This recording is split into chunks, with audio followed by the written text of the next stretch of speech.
कि हम दांतों को भी उतना ही इम्पोर्टेंस देना शुरू कर दें जैसे हम बाकी बॉडी ऑर्गन्स, क्योंकि this is our communication with the world, outside world. अगर दांत सही हैं तो कोई प्रॉब्लम नहीं, बट अगर वो टेढ़े मेढ़े हैं तो बेटर है कि उनको रिमूव करा दें।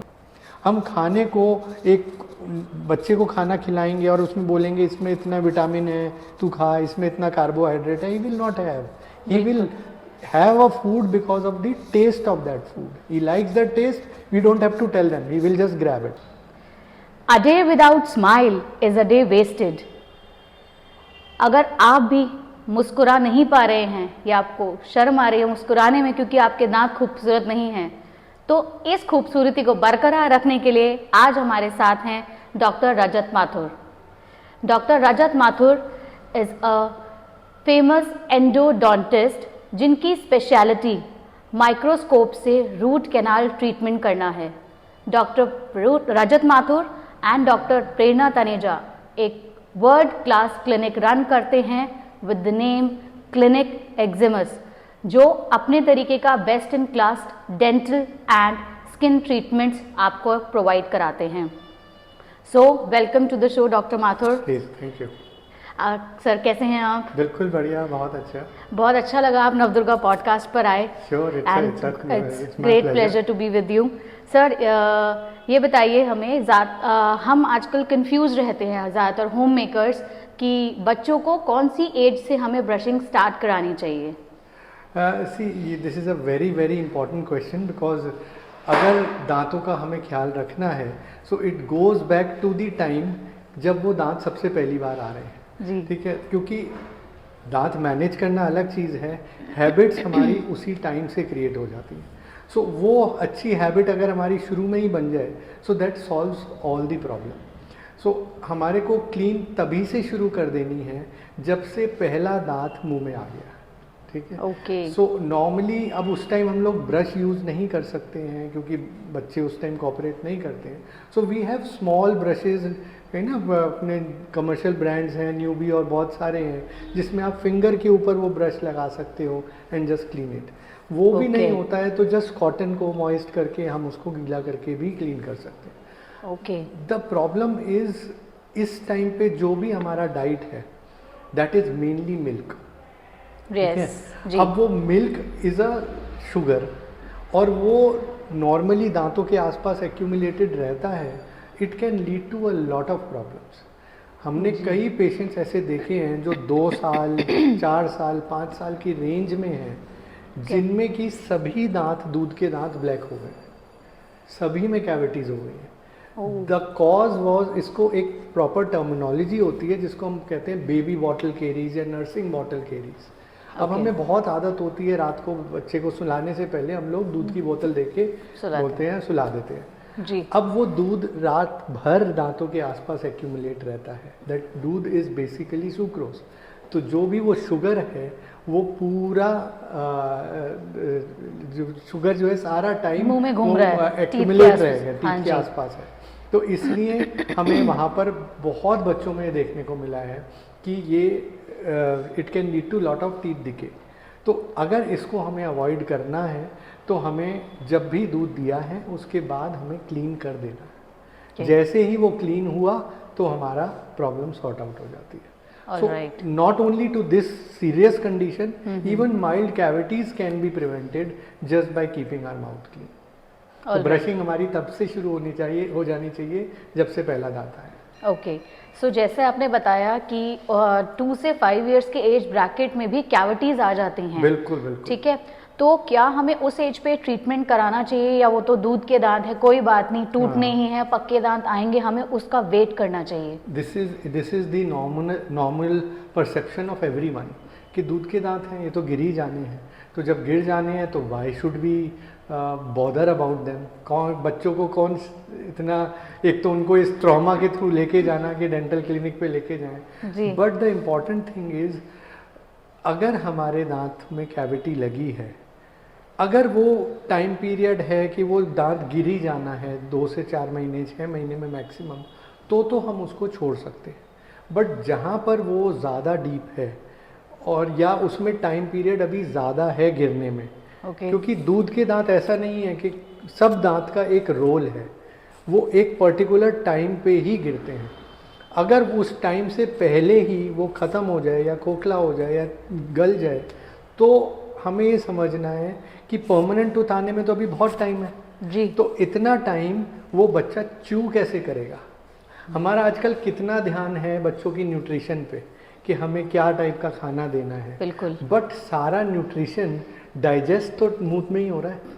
नॉर्मली इट इज सेड कि 50% ऑफ हमारा digestion happens in our mouth and 50% happens in our stomach, है ना, in the gastrointestinal region. Ji.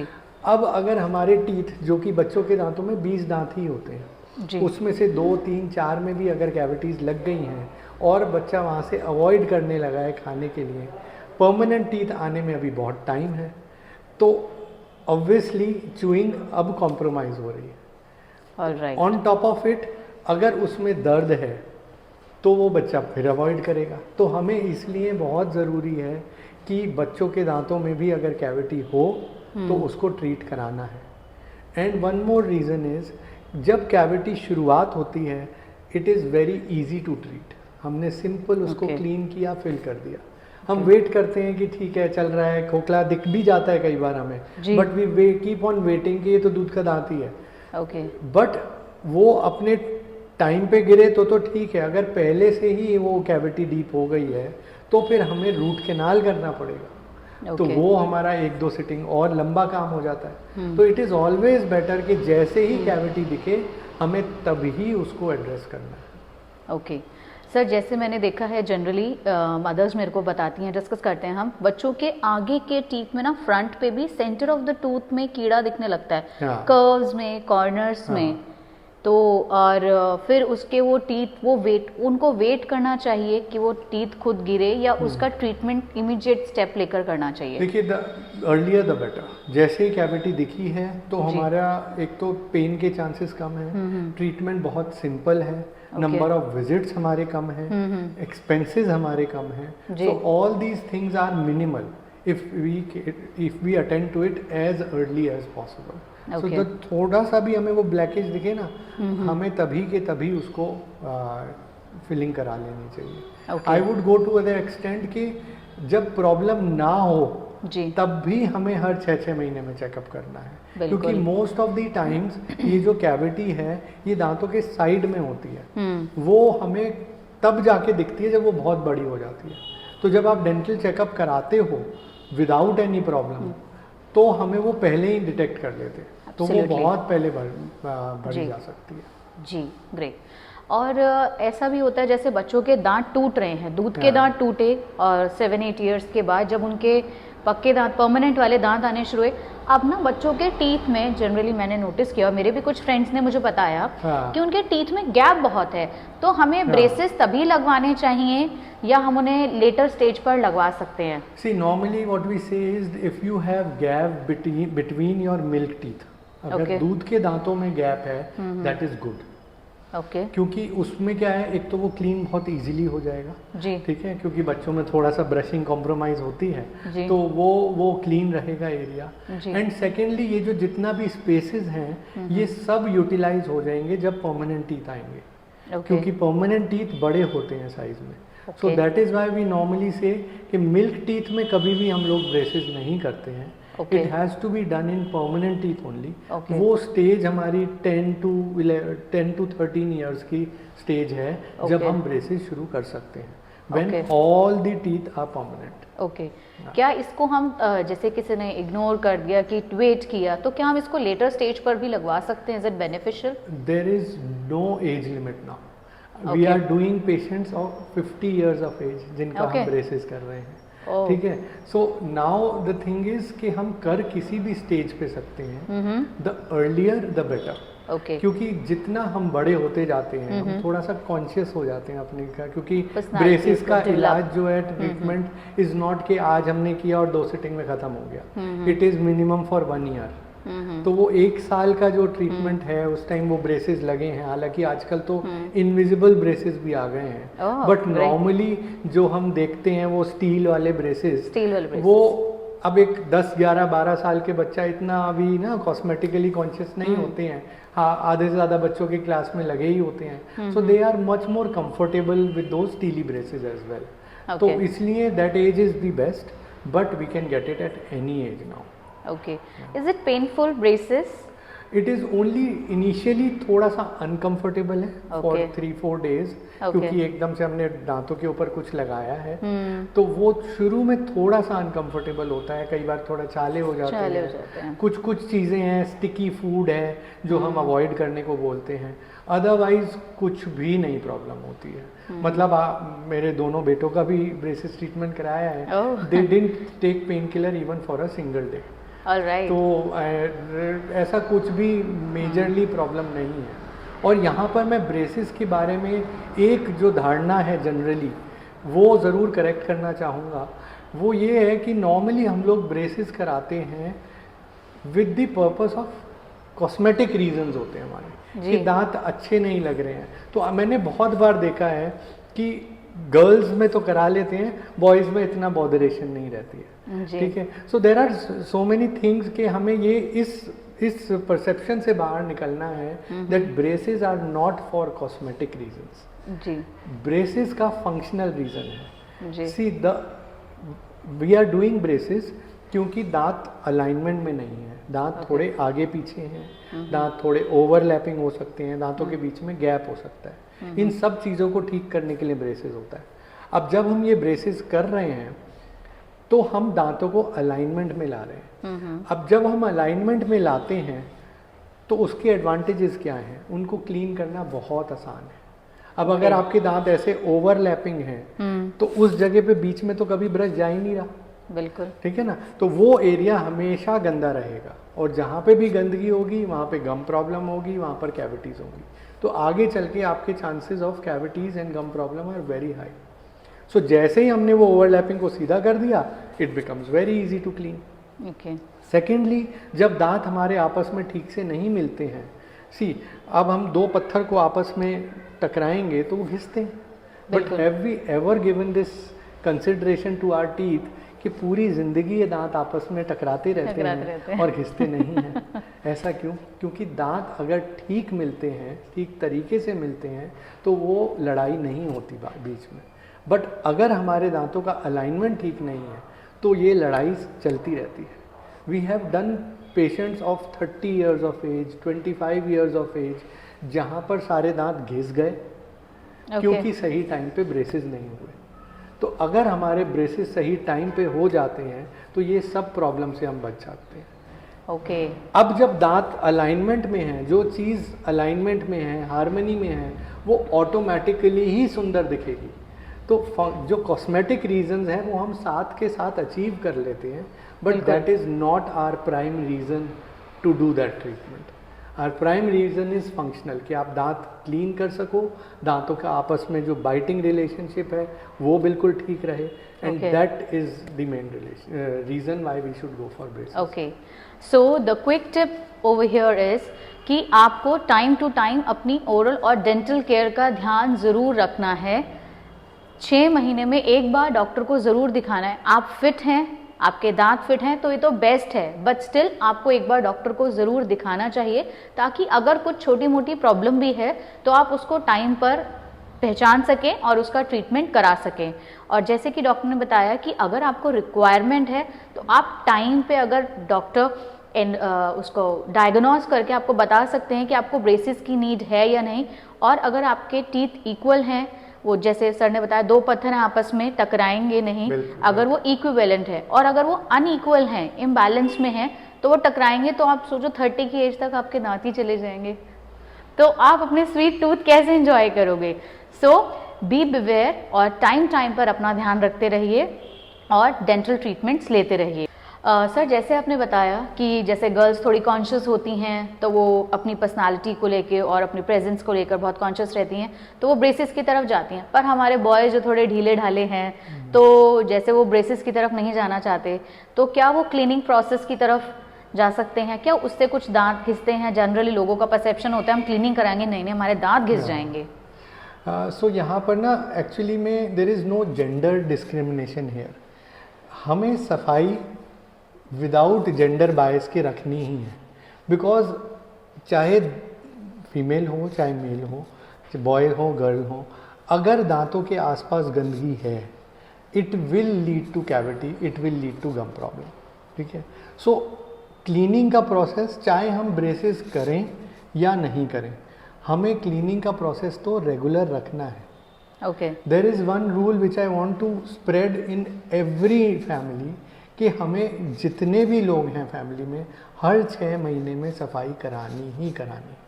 Cleaning जिसको हम बोलते हैं या स्केलिंग जिसको हम बोलते हैं जी। Now the biggest myth associated with this is कि स्केलिंग से दांत घिसते हैं जी। ठीक है, तो इसको मैं ज़रूर करेक्ट करना चाहूँगा। आप हर रोज़ भी आके स्केलिंग कराएंगे तो दांत बिल्कुल भी नहीं घिसेगा क्योंकि ये जो स्केलिंग के जो टिप्स होते हैं दीज आर अल्ट्रासोनिक टिप्स जो कि नॉन कटिंग है। हम पूरा फोर्स लेके भी दांत पे टच करेंगे ना तो it will not cut the tooth surface. जो दांत के ऊपर गंदगी जमा होती है टेम्परेरी, सिर्फ वो हटता है, इनामिल पे बिल्कुल भी साइड इफेक्ट नहीं होता है। ओके, अब ये मिथ शुरू कैसे होता है? क्योंकि किसी को भी, हम में बहुत कम ही लोग हैं जो रेगुलरली क्लीनिंग कराते हैं, जबकि ये वेस्टर्न कंट्रीज़ में, यूएस में, यूरोप में देख लो, वो एवरी 6 मंथ्स क्लीनिंग कराते हैं। हमारे यहाँ क्योंकि ये कॉन्सेप्ट अब धीरे धीरे आ रहा है, तो पहले जब पेशेंट्स आते थे हमारे पास तो गंदगी इतनी जमा होती थी, मसूड़े पूरे घुल चुके होते थे, सिर्फ गंदगी की वजह से ही वो दांत टिके होते थे वहाँ पर। ओह, ठीक है, अब वो क्योंकि because the teeth are also hard जी, डिपॉजिट्स आर ऑल्सो हार्ड, जी, टंग से हम डिफ्रेंशिएट नहीं कर सकते कि ये दांत है या गंदगी है। ओह, अब क्या होता था, जब हमने क्लीनिंग करी तो पेशेंट एकदम से बोलते थे, अरे ये तो आपने दांतों के बीच में खोखला कर दिया, या पहले तो दांत हिल नहीं रहे थे अब हिलने लगे। एक्चुअली में सच्चाई क्या थी, वो दांत ख़त्म हो चुके थे, वो जड़ ख़त्म हो चुकी थी, हड्डी की सपोर्ट ख़त्म हो चुकी थी, मसूड़ा नीचे चला गया था। हमने तो वो सिर्फ हटाया है तो वो खाली गैप्स मिलने लगे, मिल गए। तो इसलिए हमें उस स्टेज तक जाना ही नहीं है। जब हम हर 6-6 महीने में क्लीनिंग कराते रहेंगे तो we will never ever reach to that stage. Okay, and certainly cavities भी नहीं होंगे, क्योंकि again root cause of all dental problem is गंदगी around the teeth, deposits around the teeth, तो ना गम इश्यूज होंगे ना कैविटीज होंगी। जी सर, जैसे आपने बताया कि यूके और यूएस के लोग एवरी 6 मंथ्स में क्लीनिंग कराते हैं, ठीक है, क्या इंडिया में भी हमें ऐसे डेंटल ट्रीटमेंट मिल सकते हैं जैसे लोग एक्सपेक्ट करते हैं कि यूएस से यूरोप में मिलते हैं? India is a medical dental hub now, we have everything जो कि हम यूएस में या यूरोप में या वेस्टर्न कंट्रीज में कहीं पर भी हम लोग यूज़ कर रहे हैं। We have all the facilities here. The important thing is to go to the right place, to check it कि क्या हमें वो सब फैसिलिटीज़ मिल रही हैं। जी, मैं आपको बहुत सिंपल एग्जांपल देता हूँ। हम में से बहुत सारे लोग मेडिकली अपनी बॉडी के बारे में बहुत कॉन्शियस हैं आजकल। अब हमें कोई हार्ट का इशू आता है, we immediately go to a Max or a Fortis or a big brand. We don't, अगर हम लोग अफोर्ड कर सकते हैं, we will not go to a neighboring nursing home, we will go to the best, because we although हमें पता है commercialization है, सब कुछ है, we will go to the best because we know कि यहाँ पर बेस्ट फैसिलिटीज़ हैं, बेस्ट डॉक्टर्स हैं। सिमिलरली हमें डेंटल में भी ये चीज़ें चेक करनी चाहिए। We should not, because but ये जो परसेप्शन है मेडिकल में तो है, बट डेंटल में हम लोग सिर्फ कॉस्ट देखते हैं कि हाँ यहाँ पर स्केलिंग के चार्जेस कितने हैं, यहाँ पे रूट कैनाल के चार्जेस कितने हैं। We never consider apple to apple कि हमारा स्केलिंग यहाँ पर हो रहा है या यहाँ पर हमारा रूट कैनाल हो रहा है, तो यहाँ पर क्या चीज़ें यूज़ हो रही हैं। As a customer it is our right to know कि क्या क्या चीज़ें यूज़ हो रही हैं, वहाँ पे स्टरलाइजेशन प्रोसेस क्या है, वहाँ पर कितनी मशीन्स यूज़ हो रहे हैं। अब जैसे रूट कैनाल में है, we use microscopes for root canal. Now those microscopes are very advance equipments जो बहुत अच्छे सेटअप्स में ही मिलता है, बट उससे वो अगर उस ट्रीटमेंट का सक्सेस रेशियो हम कहते हैं कि वो ट्रीटमेंट 5 साल चलेगा, और अगर उसको यूज़ करके हम कहें कि वो ट्रीटमेंट 8 साल या 10 साल चलेगा, तो इमीडिएटली आपका कॉस्ट इफेक्टिवनेस आ जाती है। बिल्कुल। वो चीज़ चाहे शुरू में 500 रुपये 1000 रुपये हमें ज़्यादा लगे, बट अब आप देखो कि आपका वो term duration of that treatment कितना बढ़ गया। तो इसलिए ना हमें थोड़ा सा कॉन्शियसली सेलेक्ट करना है जगहों को, and that is the way to encourage. क्योंकि हम जब सिर्फ कॉस्ट को कंसिडर करते हैं, even the doctors they just want to reduce the cost because they know the people want only the cost. ठीक है, but when we start asking for facilities, for value, for better infrastructure, for better skills, तो वो अपने आप वही चीज़ें बढ़ती जाती हैं। राइट। सो आप कभी भी डेंटल अपॉइंटमेंट्स लें या डेंटल सर्जरीज के लिए जाना चाहें तो आपको इवैल्यूएट करना चाहिए। जैसे आप अपने कोई भी प्लान्स लेते हैं, म्यूचुअल फंड्स लेते हैं, LICs लेते हैं, इंश्योरेंस पॉलिसीज लेते हैं, यू इवैल्यूएट, आप different as a right to customer, आप अलग अलग पर्सन से, एजेंट से कोटेशंस मंगवाते हैं, उसको इवैल्यूएट करते हैं। तो सर ने बहुत अच्छा पॉइंट एक्सप्लेन किया है कि आपको अपनी डेंटल विजिट्स को भी इवैल्यूएट करना चाहिए, कहाँ आपको एक्चुअली वैल्यू फॉर मनी मिल रहा है in terms of time, in terms of cost and most important in terms of facilities. You should go for it. So sir, जैसे आपने बताया microscopic root canal treatment, sir microscopic root canal treatment क्या होता है और ये normal root canal treatment से कैसे अलग होता है? नॉर्मली रूट कैनाल हम तब उस सिचुएशन में करते हैं जब हमारे जो हम नॉर्मली जिसको बोलते हैं ना कैविटी हो गई, या दांत में छेद हो गया, या होल हो गया। अब आइडियली तो रूट कैनाल ट्रीटमेंट होना ही नहीं चाहिए, क्योंकि अगर हम 6 महीने में डिटेक्ट कर रहे हैं तो हमें कैविटी बहुत शुरू में ही मिल रहा है जी। ठीक है, अब जब हमें वो कैविटी शुरू में ही दिख जा रही है तो रूट कैनाल की ज़रूरत ही नहीं है ना। Root canal is only surviving because of our laziness, क्योंकि हम एज अ पेशेंट बहुत लेट जा रहे हैं डेंटल क्लिनिक पे। Now we come to the, I answer your question first, कि अब रूट कैनाल के लिए हम आए हैं, how do we differentiate between a normal root canal and a microscopic root canal. So जब हम माइक्रोस्कोप के अंदर रूट कैनाल करते हैं, हमारा विजन जो है वो एनलार्ज हो जाता है 40 times 60 times. Okay, now what happens is, एक दांत में अंदर बिल्कुल दांत के सेंटर में एक जोन होता है जिसको हम बोलते हैं पल्प। ओके, जैसे फ्रूट में पल्प होता है, that pulp is soft. Now दांत तो बहुत हार्ड है ना, दांत, द टूथ जो इनामल है, that is the hardest substance in our body, it is much more harder than bone. But उस हार्ड लेयर के अंदर सेंटर में नसों का जोन है जिसको हम पल्प बोलते हैं। वहाँ पर नसें और ब्लड वेसल्स हैं जो कुछ पाइप्स के थ्रू बाद में हड्डी में जाते हैं। Okay, now these pipes are called as root canals. So जब हमारी कैविटी वो इनामल से अंदर जा के नसों तक पहुँच गई है, अब बिकॉज वो नसों में और ब्लड वेसल में पहुँच गई है तो वो पूरा रूट के एंड तक चली जाती है। अब हमारा रोल आता है रूट कैनाल ट्रीटमेंट का। Now in this root canal treatment there are 3 things we have to do. हमें ये सारे पाइप्स जो कि दांत के सेंटर में बहुत पतले पतले पाइप्स हैं, हमें सारे पाइप्स ढूंढने हैं, हमें सारे रूट कैनाल्स ढूंढने हैं, उनको सारा क्लीन करना है और फिर उनको फिल करना है। So these are these 3 steps which are required for root canal treatment. Now these are so thin canals. अब आपने एक पौधे की जैसे जड़ देखी होगी, उसमें एक जड़ में भी मल्टीपल ब्रांचेस होते हैं जी। ऐसे ही हमारे रूट कैनाल्स में भी ये मल्टीपल ब्रांचेस होते हैं। अब जब हम नेकेड आई से रूट कैनाल कर रहे हैं तो हमें वो मेन ब्रांच तो दिख रही है, बट वो जो साइड की छोटी छोटी पतली ब्रांचेस हैं वो हमें विजिबल नहीं है। बिल्कुल।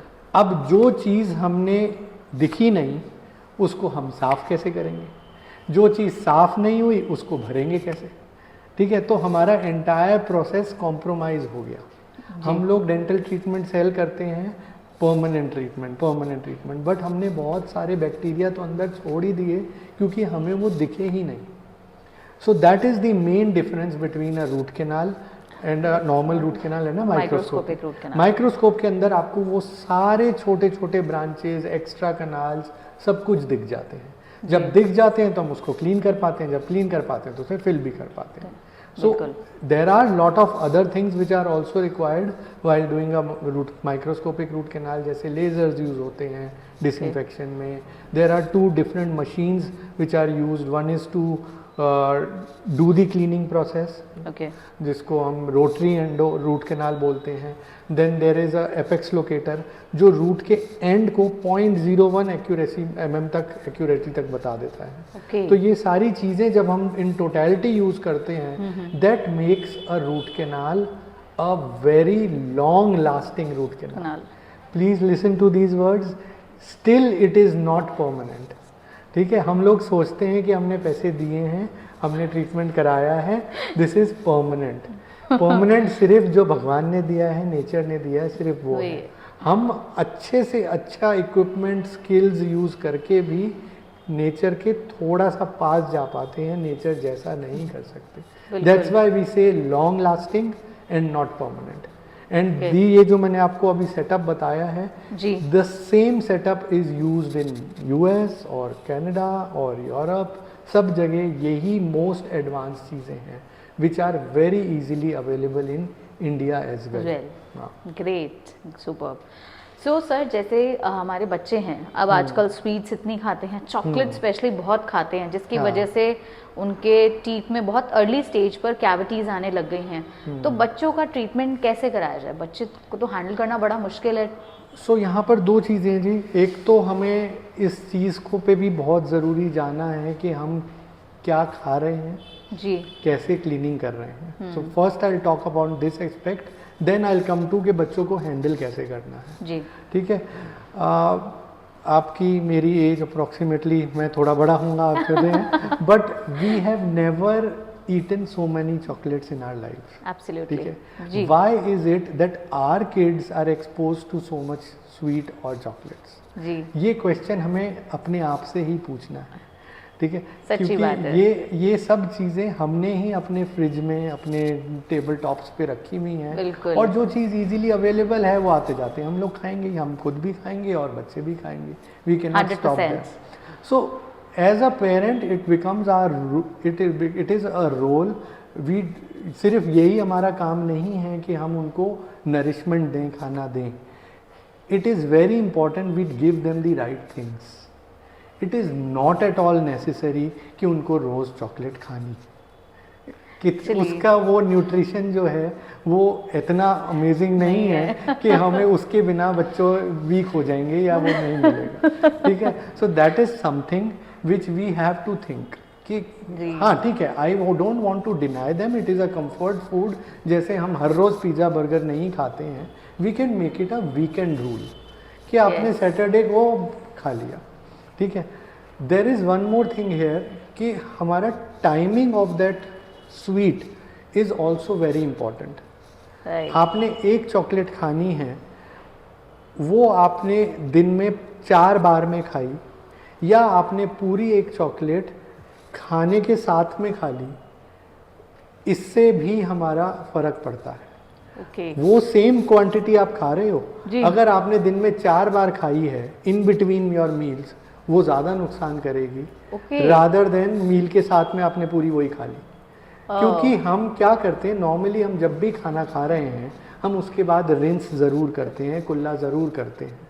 बट इन बिटवीन जो मंचिंग है, जैसे हमने अभी ब्रेकफास्ट हो गया, अब 1 घंटे बाद थोड़ा सा कुछ मन किया तो हमने चॉकलेट खा ली, हाँ, थोड़ा सा कुछ और मन किया, 1 दिन हमने कुकी खा लिया, या फिर ऐसे करके हमारे बहुत सारे मंचिंग्स हो जाते हैं. वो मंचिंग के बाद हम कभी भी रिंस नहीं करते. सो प्योर शुगर दांत के आसपास अगेन इकट्ठा हो रहा है जो क्लीन ही नहीं हो रहा है. तो इसलिए बहुत ज़रूरी है इन सब चीज़ों की टाइमिंग और क्वांटिटी दोनों पे हम चेक रखें. अब आइए जो मेन क्वेश्चन था आपका कि how to handle kids. Now the thing is with kids the scenario becomes little different, क्योंकि कोई भी बच्चा एक डेंटल क्लिनिक पे आने से डरता है एक्चुअली, है ना. तो अब यहाँ पर due to lack of time हम सोचते हैं कि डेंटल क्लिनिक पे ले जाने से हमारा रोल ख़त्म हो जाता है, हमारी रिस्पॉन्सिबिलिटी यहाँ ख़त्म हो जाती है. The problem is that the patient is a child who is scared of a dentist. हम नॉर्मली कितनी बार भी बोलते हैं बच्चों को कि अच्छा आप ये नहीं करोगे तो हम डॉक्टर से आपके इंजेक्शन लगवा देंगे। This is the most common statement जो कि हम सब ने ही अपने बच्चों पे यूज किया है एक्चुअली। ठीक है, अब आप देखो कि आप उस बच्चे को उस डॉक्टर से जो मिला भी नहीं है आप पहले से ही डरा रहे हो। ठीक है, अब आप समझो डरा कि क्या हम कोई काम करा सकते हैं। ठीक है, आजकल के बच्चों के साथ सिर्फ एक ही चीज़ चलती है और वो है दोस्ती। तो हमें बहुत ज़रूरी है कि जब हम ये 6 मंथली चेकअप रखते हैं विदाउट प्रॉब्लम वाले, get them to the clinic, let them be comfortable with the doctor, with the environment. So normally जब कोई बच्चा पहली बार ट्रीटमेंट के लिए आता है, we don't immediately start the treatment. The first appointment is only the introductory appointment, कि जिसमें हम सिर्फ बच्चे से बातचीत कर रहे हैं। he sees us, we see him, we talk to him। हर एक का अलग अलग एक बात करने का तरीका होता है, हर एक का अलग अलग एक कंफर्ट जोन होता है। So we become friends first. Next time हम देखते हैं कि वो बच्चा आने में डरता नहीं है, he is much more comfortable talking coming to the clinic, क्योंकि अब वो डर हट गया है। अब वो नहीं है कि ये जाएंगे और वो इंजेक्शन रोक देंगे सीधे, वो वाली सेंसेशन नहीं है। Then in the second visit we whatever, जैसे हम आपसे बात कर रहे हैं, एक 5-6 साल का बच्चा एक बहुत इंटेलिजेंट बच्चा होता है जो सब चीज़ें समझता है। वो आजकल एक्सपोज्ड है सोशल मीडिया के, टीवी के, उनको सब चीज़ें पता हैं। तो अब जब हम उनको समझाते हैं कि बच्चे आपके साथ ये प्रॉब्लम हुई है, अब आप बताओ, and then we have to tell them in a way which connects with them. हम खाने को, एक बच्चे को खाना खिलाएंगे और उसमें बोलेंगे इसमें इतना विटामिन है तू खा, इसमें इतना कार्बोहाइड्रेट है, he will not have, he will have a food because of the taste of that food. He likes that taste, we don't have to tell them, he will just grab it. Similarly, हम जब बच्चे को बताएंगे कि ये treatment ज़रूरत है, और ये बहुत इंटरेस्टिंग गेम है, हम वो जर्म्स को कैसे हटाते हैं, it is a very interesting thing, you will love it when we do it. तो वो बच्चा भी खुद एंशियस होता है।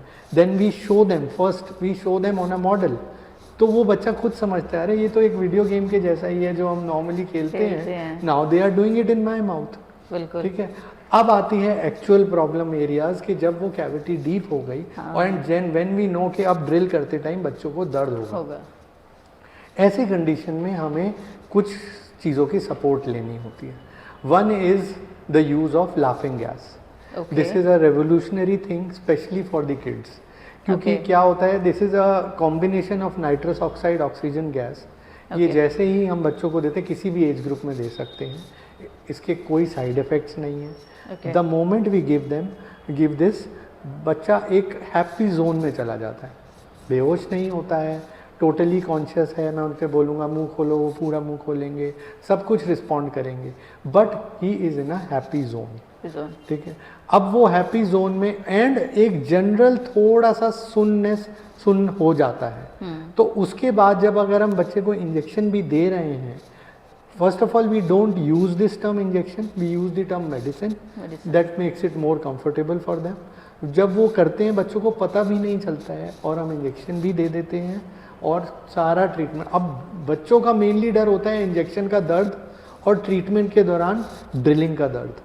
जब हमने ये दोनों चीज़ें कवर अप कर ली, इंजेक्शन लगाते टाइम दर्द नहीं हुआ और हमने उनको कुछ एक लाफिंग गैस यूज़ कर लिया तो उनको कुछ पता भी नहीं चला। बिल्कुल 1 घंटे का ट्रीटमेंट हुआ, because of laughing gas they will feel कि सिर्फ आधा घंटे ही हुआ है। So that is how we treat kids, कि उनका मैक्सिमम ट्रीटमेंट भी हो गया और उनको पता भी नहीं चला। So this way we can treat them. Obviously जो बहुत ही छोटे बच्चे हैं, 2 साल 3 साल 4 साल के, जिनको बिल्कुल भी कम्युनिकेशन नहीं हो सकता, उनके साथ फिर हम हॉस्पिटल में या क्लिनिक सेटअप में जनरल एनेस्थीसिया में बेहोश करके ही ट्रीटमेंट करना पड़ता है। But that is an extreme जो बहुत कम ही यूज होता है। जी। सो हमारे बच्चों की बात तो बहुत हुई, अब जैसे हमारे 30 के बाद आते हैं सर विजडम टूथ। 18 के बाद, सॉरी 18 के बाद जो लेटेस्ट स्टेजेस पे हमारे विजडम टूथ आते हैं, तो क्या हमें उन्हें निकलवाना चाहिए? उससे हमारी आई साइट पे कुछ फर्क पड़ता है? They are quite painful. Important question. बिल्कुल बिल्कुल। सो नॉर्मली ये ना सब, ये हर पेशेंट का एक फेवरेट क्वेश्चन होता है कि आप विजडम टीथ निकाल दोगे तो मेरे तो अकल खत्म हो वेरी जाएगी। पेनफुल, मतलब कपल ऑफ डेज अगो मेरे को भी लग रहा था मेरा विजडम टूथ आ रहा है, it was so painful. So normally क्या है कि वीक से कि हमारे 32 दांत हैं, बट हमारे जो 28 दांत हैं वो 14-15 साल में आ जाते हैं। ओके, विजडम टूथ अकल दाढ़ को हम अकल दाढ़ इसीलिए कहते हैं क्योंकि वो आती है जब हम ऑलरेडी वाइज हो चुके होते हैं। अच्छा, अकल आने के बाद अकल दाढ़ आती है। That is why it is called as wisdom tooth. तो वो 18 और 22-23 के आसपास, that is the time period when this wisdom tooth comes. अच्छा, अगर किसी को देर से आ रही होगी ना तो समझ लेना अकल दाढ़ देर से आई है, अकल देर से आई है। You are absolutely right. So अब इस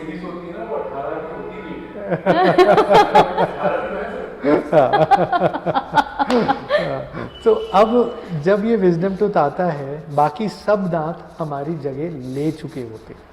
now what happened with evolution, जब हम जंगल्स में थे जिया करते थे, we used to eat only raw food, कच्चा खाना खाते थे, पेड़ से तोड़ा खाया, एंड दैट इज हाउ।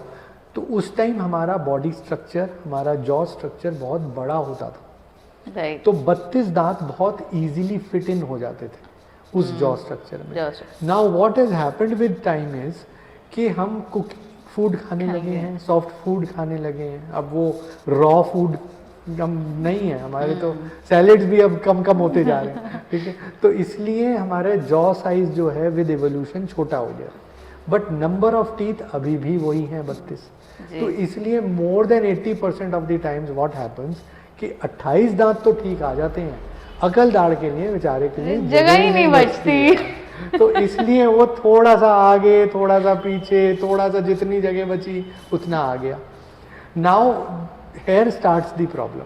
अब जब वो आया, आते वक्त थोड़ा सा दर्द होता है। Wisdom tooth is like a absolutely normal tooth, अगर वो पूरा अपनी जगह पे ठीक आ गया। हमें उसको बिल्कुल नहीं छेड़ना है। अगर चारों अकल दाढ़ें बिल्कुल ठीक आ गई, अगर वो थोड़ा सा आया है, टेढ़ा आया है, गाल की तरफ है, जबान की तरफ है, अब क्या होता है, वो बाहर तो आ गया बट वो लेवल में बाकी दांतों के लेवल पे नहीं है, तो वहां तक ब्रश नहीं पहुंच पाता। आप देखोगे जिनके भी विजडम टीथ ऐसे हैं, बाकी सब एरिया बिल्कुल क्लीन होगा बट वहां पे खाना बहुत ज़्यादा फंसता रहता है। सो ऐसे टीथ में हम बोलते हैं कि हमें विजडम टूथ रिमूव कर देना चाहिए, क्योंकि जब दो दांत हैं, एक ऐसे है और एक ऐसे है, ऐसे ये अकल दाढ़ है, ये नॉर्मल टूथ है, ठीक है। अब यहाँ पे खाना फंसेगा इनके बीच में जी। विजडम टूथ तो हमें पता है कि हमारे काम में नहीं आ रहा है, it is considered, if it is not in right position, अगर ये सही नहीं आया हुआ है तो हम इसको वेस्ट टूथ मानते हैं। ओके, बट बीच में खाना फंसने की वजह से इस दांत में भी कैविटी हो जाती है। अब प्रॉब्लम कब आती है, हम इसको ना निकलवाने के डर से, इसको निकलवाने के डर से हम इस दांत में भी कैविटी कर लेते हैं, and that is the most tragic part. ये तो इवेंचुअली हमें निकालना ही पड़ता है, इसका भी रूट कैनाल करना पड़ता है, जो हमारे साथ पूरी जिंदगी रहना है, ठीक है। अब आपने एक बहुत अच्छा जो आपने बीच में पॉइंट बोला कि मेरे को दर्द बहुत होगा, कि ये विजडम टूथ जो ऐसे होते हैं इनमें दर्द भी होता है, क्योंकि खाना फंसता है, इन्फेक्शन होता है। और हमारा एक मिसकंसेप्शन भी है कि इनको निकालने में भी बहुत दर्द होता है, ठीक है। It is, I will not से कि हाँ बिल्कुल ही कुछ नहीं पता चलता है, बट इतना हमारा एडवांसमेंट्स हो गए हैं आजकल डेंटिस्ट्री में कि बहुत मिनिमल पता चलता है। Again I will stress with the use of laughing gas, आपको पता ही नहीं चलेगा। Laughing gas is not only for kids, it is for adults as well. जब हमने उसको यूज़ किया तो आपको पता ही नहीं चलेगा कब हमने सुन किया, जब हमने सुन कर दिया तो आपको पता ही नहीं चलेगा दांत कैसे निकला। तो दर्द नहीं फील होता, थोड़ा सा प्रेशर फील होता है। बट उसके बाद एडवांटेज क्या है, जो दांत, जो एरिया हमेशा गंदा रहता था अब वो बिल्कुल साफ रहेगा, तो आपके आगे वाले दांत में कैविटी होने का रिस्क खत्म हो जाता है। आपका उस दांत के आसपास खाना फंसने की वजह से जो स्वेलिंग और पेन होता था वो खत्म हो जाता है। तो इसलिए विजडम टूथ को प्रिवेंटिवली भी रिमूव कराने में कोई नुकसान नहीं है। ओके एंड आपकी इंफॉर्मेशन के लिए मैं बताना चाहूँगा, मैंने अपने चारों विजडम टीथ निकलवाए हुए हैं because they were all like this. So I would not have tried it on my self अगर वो ज़रूरी नहीं होता. तो मेरे चारों विजडम टीथ नहीं हैं. और ये अगर दांत सही हैं तो कोई प्रॉब्लम नहीं, बट अगर वो टेढ़े मेढ़े हैं तो बेटर है कि उनको रिमूव करा दें. ओके सर, जैसे हमने विजडम टूथ निकाला, ठीक है, तो कुछ तो घाव रह जाता होगा, कुछ तो वो रहता होगा. जैसे लाफिंग गैस का इफेक्ट जब हमने उसको पेशेंट को दिया, जब इफेक्ट खत्म होगा तो उसके बाद क्या वो पेनफुल रहता है? So normally we give some antibiotic, some pain killer for some time, 3 to 5 days के लिए देते हैं. तो ऐसा नहीं है पेन और स्वेलिंग. ऑब्वियसली लाफिंग गैस का इफेक्ट तो सिर्फ जब तक है जब वो दे रहे हैं. जैसे ही हमने बंद किया तो वो खत्म हो जाता है, इमीडिएटली खत्म हो जाता है. आपका एनेस्थीसिया जो हमने सुन किया है उसका इफेक्ट 2-3 घंटे और तक रहता है. 2-3 घंटे के बाद हम आपको पेन किलर बोलते हैं कि आप जरूर ले लें, तो उससे कंट्रोल में रहता है जी. तो ऐसा प्रोसीजर नहीं है रहा है अब ये कि आपको इसकी वजह से 1-2 दिन 3 दिन छुट्टी लेनी पड़े. आप अपने रूटीन काम कर सकते हो, सब लोग अपना रूटीन जॉब पे जा सकते हैं फ्रॉम नेक्स्ट डे ऑनवर्ड्स. उस दिन हम बोलते हैं कि आप ठीक है घर जाएं, यहाँ से प्रोसीजर करा के घर जाएं. थोड़ा डाइटरी रिस्ट्रिक्शन होता है, but it is not to the extent कि हमें कोई भी काम रोकना हो या हमें बेड रेस्ट की ज़रूरत हो, ऐसा कुछ नहीं. So dental treatments are so advanced these days, but just you need to, अगर आप एक सही जगह और एक सही क्लिनिक की रिसर्च करके वहाँ पर आप जाएंगे तो things would be good for you. बिल्कुल बिल्कुल, certainly. Okay. तो हम इसके लिए ज़रूरी है कि हम दांतों को भी उतना ही इम्पोर्टेंस देना शुरू कर दें जैसे हम बाकी बॉडी ऑर्गन्स, क्योंकि this is our communication with the world, outside world. हम जो ना सब चीज़ें मुंह के थ्रू ही अंदर जा रही हैं. तो इमेजिन ये कितना स्ट्रेस में रहता है, कितना गंदगी से एक्सपोज रहता है. तो इसलिए बहुत ज़रूरी है. आज दोस्त पेशेंट जिनके दांत नहीं है, ठीक है, वो रियलाइज़ करते हैं कि काश हमने उस टाइम पे इन दांतों का ध्यान रख लिया होता. सर, हमने सारी स्टेजेस की बात की, पर हमारे वरिष्ठ लोग रह गए हैं. तो हमारे घर में जैसे बड़े बुजुर्ग हैं, उनके कुछ दांत होते हैं, कुछ दांत नहीं होते हैं, तो कैसे, क्या वो रिप्लेस कराने चाहिए? हाँ, सो नॉर्मली क्या है, यहाँ पर 2 स्टेजेस हो गए. एक वो लोग जो जिनके बिल्कुल भी दांत नहीं हैं, तो वो तो ऑब्वियसली ट्रीटमेंट कराते ही हैं, क्योंकि फिर खाना कैसे खाएंगे. तो ये लोग तो नॉर्मली केटर हो जाते हैं. इनके लिए भी ऑप्शंस हैं. हम डेंचर भी कर सकते हैं जो उतारने पहनने वाले होते हैं, या फिर फिक्स्ड भी ट्रीटमेंट है जिसमें कि इम्प्लांट के थ्रू भी हो जाता है.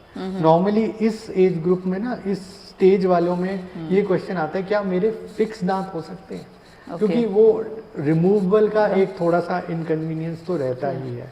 तो ये, और क्या इस एज में मुझे ये ट्रीटमेंट कराना चाहिए?